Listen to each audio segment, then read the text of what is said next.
the strangest, and I don't mean strange in necessarily a bad way or, um, but just as you think back and still, I guess we're dealing with the pandemic in some sense.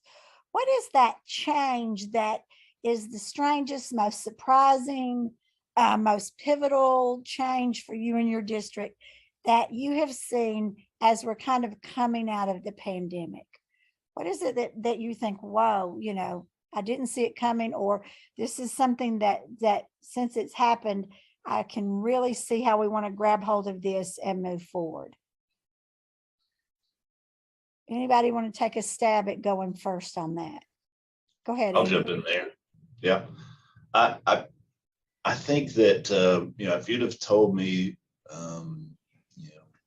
4 years ago, much less 15 years ago, that the statement of our kids have too much screen time, if you'd have told me that we'd be making that statement, I would have said, are you crazy? We can't get you guys to use technology enough, right? And now it's almost like it's going the other way, right? They're using it too much. So that conversation, having those types of conversations, I think is a little baffling to a degree. And I'm not saying that it's right or wrong. I think it's a valid argument, discussion to have, but it's just one that I never thought that we would be having, whether it be a small screen or a computer screen. So I think that's an eye opener. It's been an eye opener for me. I'm going to piggyback right off of that because that is exactly what I wrote on my notes. I wrote mental health down.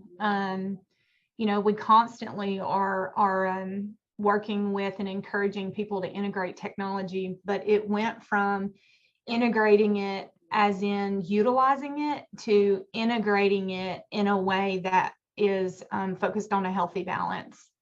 And, when the pandemic hit, we went from, I don't know how I'm going to afford this to, I don't know how I'm going to spend all this. And you had people walking into your office and said, all right, we got another $1 million grant. What are we going to do with it, Carrie? What kind of technology are we going to buy with it? And I'm like, whoa, I don't want to purchase items that are technology just to have technology integration or just to have showy, flashy technology. And so I think these kids walk away from school and they're plugged in. Our teachers walk away from school and they're plugged in, whether that's professional or personal.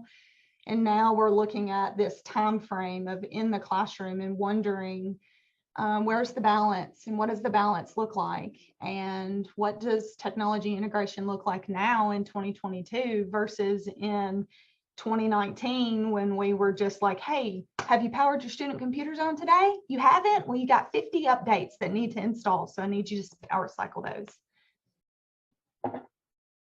I love that. Lisa, you want to add to that? Sure. I have to say I agree with both Andy and Carrie. Screen time is a big topic in our district as well. We were actually 1-to-1 prior to the pandemic, so we were a little bit fortunate in that we didn't have to scramble for devices. But as Carrie said, mental health has become a huge issue. We are worried about meeting those needs of the students. And as Carrie said, prior to the pandemic for us, we had an instructional technology facilitator at every school whose job was to help teachers effectively integrate technology into lessons, but it was only when it was appropriate.